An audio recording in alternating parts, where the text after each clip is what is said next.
Halo, assalamualaikum teman-teman. Kembali lagi dengan saya di channel saya, Santri Channel. Mudah-mudahan berkah ya, amin.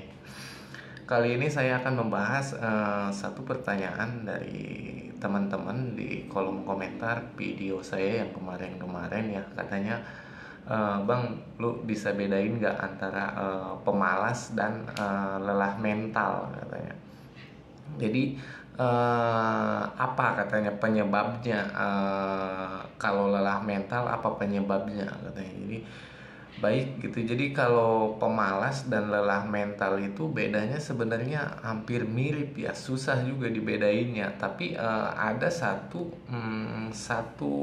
banget yang mencolok gitu. Jadi kalau pemalas ini dia tidak punya impian, tidak punya keinginan, tidak punya tujuan, tidak punya semangat gitu. Tapi kalau si lelah mental ini dia tadi awalnya dia semangat, dia punya impian, punya tujuan, punya imajinasi. Cuman kadang-kadang di pertengahan jalan dia ngerasa lelah secara mental gitu. Beda dengan si pemalas. Si pemalas emang dari awalnya pun emang dia nggak ada tujuan gitu, nggak ada impian. Nah itu bedanya gitu. Bedanya itu si pemalas tidak punya tujuan awalnya, tapi si lelah secara mental ini dia punya tujuan. Itu kalau menurut saya itu bedanya ya.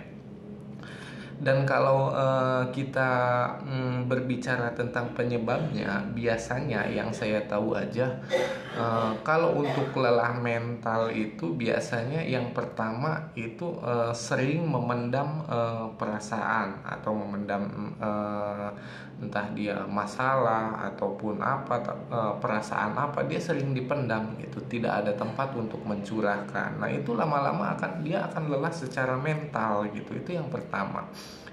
Kedua, dia kesulitan untuk menolak permintaan orang biasanya. Nah, sebagai manusia juga kita punya kapasitas tersendiri ya akan sesuatu hal gitu. Misalkan beban kita ataupun pola cara berpikir kita itu ada kapasitasnya. Terkadang contoh, kita sudah punya tugas A misalkan, tapi ada orang kita minta tolong dong kerjain tugas saya yang tugas B. Nah, karena kita padahal kapasitas kita udah di tugas A itu udah mentok gitu, udah ini, tapi karena kita sulit menolak permintaan orang karena kita orang baik misalkan, kita nurut aja. Nah itu biasanya menyebabkan lelah secara mental juga gitu.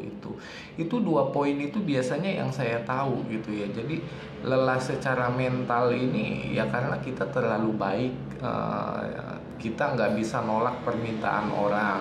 Nah itu yang pertama. Yang kedua itu yang tadi saya bilang, jadi kita terlalu banyak memendam perasaan. Jadi itu pun menyebabkan kita lelah secara mental gitu ya.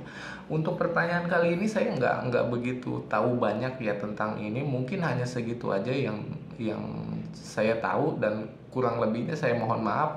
Mudah-mudahan jawaban saya sedikit enggaknya bisa menambah wawasan teman-teman. Kurang lebihnya saya mohon maaf. Wabillahi taufiq wal hidayah. Wassalamualaikum warahmatullahi wabarakatuh.